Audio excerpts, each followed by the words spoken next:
Bapak, menurut informasinya Bapak kembali nih mencalonkan diri sebagai Wali Nagari Sungai Kambe untuk 2 periode. Nah, untuk itu Bapak tentu boleh tanya-tanya sedikit ya Pak. Ya, insyaallah.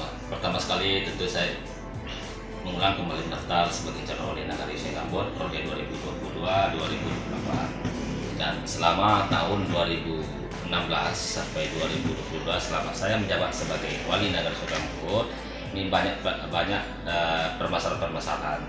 Pertama sekali karena negara kita dilanda oleh pandemi, sehingga selama lebih kurang 3 tahun itu pembangunan memang agak minim di tempat kita. Jadi selama ini yang sudah kita laksanakan, kita Nagari Sungai Kambe terdiri dari 14 jorong, itu masih masih banyak infrastruktur kita yang tidak memadai. 65% baru yang sudah kita bangun, tapi masih ada tersisa 35% lagi infrastruktur kita yang belum memadai. Insya Allah kedepannya nanti kita akan melanjutkan infrastruktur yang belum kita laksanakan. Nah, untuk mencapai pembangunan tersebut, tentu kita tidak hanya terfokus dengan anggaran dana desa saja. Sementara anggaran dana desa kita setiap tahun ini mengalami penurunan. Insya Allah nanti makanya untuk mencapai target kita yang masih ada 35%, kita perlu kerjasama nanti dengan pihak provinsi, bahkan nanti dengan anggota DPRD kita di Dapil 1, kita mesti menjalin hubungan kerjasama yang baik, termasuk dengan anggota DPRD kita yang dari provinsi, sehingga nanti mereka mau atau berkeinginan untuk melaksanakan pembangunan di Nagari Sungai Kambe melalui dana poker-poker beliau. Kalau untuk program lanjutan Pak, ada nggak Pak?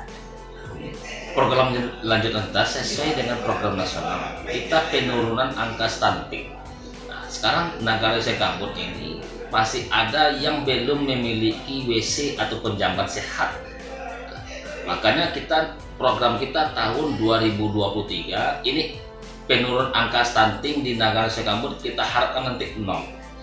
Untuk penurunan angka stunting tidak cukup hanya terhadap balita saja. Kita mulai dari kesehatan. Seluruh warga masyarakat kita sudah memiliki jamban sehat, insya Allah. Sesuai dengan arahan pimpinan Bupati, tidak ada lagi warga masyarakat kita yang buang air sembarangan. Kemudian ada program-program unggulan lain seperti sekarang ini kita lihat kenakalan daripada remaja-remaji kita. Makanya dari sedini mungkin seluruh anak-anak kita sudah kita bina melalui Pondok Al-Quran, dan kita di Nagari Sungai Kambe itu memiliki 18 kalau tidak salah 18 TPQ yang aktif. Nah, di samping TPQ yang aktif, kita sudah mendirikan Pondok Al-Quran. Nah, di sanalah nanti kita didik anak-anak kita untuk belajar Al-Quran. Bukan saja hanya sekedar belajar Al-Quran, tetapi bagaimana memasukkan anak-anak kita tersebut untuk lebih aktif di bidang agama. Dan ini kita laksanakan 2 kali dalam 1 minggu, yaitu hari Sabtu dan hari Minggu. Nah, kemudian dari sekian banyak anak-anak ya kita yang belajar di TPQ, minimal 1 kali setahun itu kita adakan lomba TPQ se-Nagari Sungai Kambe. Apa gunanya? Ini gunanya untuk melatih, untuk mendidik anak-anak kita supaya bisa tampil, sehingga mental mereka nanti setelah remaja nanti tidak menjadi mental anak-anak yang functional. Kemudian kalau kita lihat, kita Nagari Sungai Kambe adalah nagari yang terletak di ibu kota Kabupaten Dharmasraya. Tentu masalah adat istiadat ini perlu kita benahi kembali terhadap anak-anak cucu keponakan kita, para remaja kita, termasuk mengajak seluruh nenek mama ke Nagari Sungai Kambe.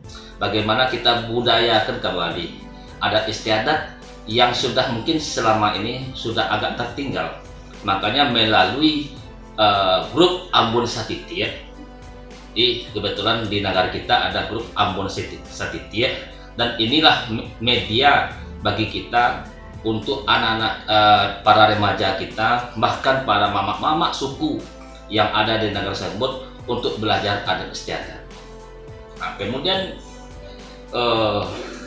program selanjutnya yang mesti kita laksanakan adalah setiap suku yang ada di Sungai Kambut ini, kalau ada 6 nenek mama, kita ingin setiap persukuan tersebut minimal 1 kali seminggu ini melaksanakan kegiatan wirid ataupun menjalin hubungan silaturahmi dengan anak cucu keponakan, sehingga para anak-anak kemenakan kita tahu mana yang mama, mana yang adik, mana yang kakak.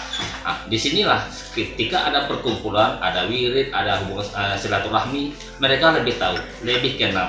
Jangan sampai terjadi nanti pernikahan sesuku. Kemudian juga di Nagara Sungai Kambut ini banyak masjid dan musola berdiri. Ada sampai saat sekarang ada 6 masjid yang sudah ada di Nagara Sungai Kambut, kemudian musola lebih kurang 18 buah. Kita ingin bukan hanya sekedar berdiri saja masjid dan musola, tetapi bagaimana kita berdayakan sehingga nanti di setiap musola dan masjid itu melaksanakan kegiatan wirid 1 kali 1 minggu atau 1 kali dalam 2 minggu, sehingga nanti masjid dan musola tersebut betul-betul bisa dimanfaatkan untuk bukan hanya sekedar untuk sholat saja, tetapi bagaimana anak-anak kita, remaja-remaji kita bisa untuk belajar agama. Itu salah satu program, beberapa program yang boleh kita mungkin tahu ke depan. Dan ekonomi masyarakat sendiri, apalagi saat ini ada dengan adanya kenaikan BBM, Pak Wali, ada terobosannya nanti Pak Wali? Ya, untuk tahun 2023 itu target kita seluruh ibu-ibu yang ada di Nagara Sungai Kambut ini kita berdayakan. Kita berdayakan seluruh di setiap jorong kita membentuk kelompok wanita tani. Ini kelompok wanita tani ini secara kecil-kecilan, ya, ini anggotanya terdiri dari ibu-ibu kita. Minimal anggotanya satu kelompok 15 sampai 30 orang. Nah, bagaimana nanti supaya ibu-ibu ini bisa kreatif melalui wadah kelompok wanita tani inilah mereka bisa pertama sekali bersilaturahmi, kemudian bisa bekerja berkelompok, tetapi menghasilkan. Dan kita nanti akan membantu seluruh kelompok wanita tani yang ada di Nagara Sungai Kambut dengan berbagai macam. Pertama sekali mungkin melalui dana desa, kita bantu melalui bibit-bibit. Kemudian nanti tentu tidak terlepas kita kerjasama dengan Dinas Pangan dan Perikanan. Karena di sana nanti ada beberapa bantuan nanti yang akan kita berikan kepada warga masyarakat kita. Sekaligus memberikan pelatihan-pelatihan dan penyuluhan terhadap ibu-ibu kader kita terutama sekali, sehingga nanti para ibu-ibu sudah bisa menunjang ekonomi keluarganya.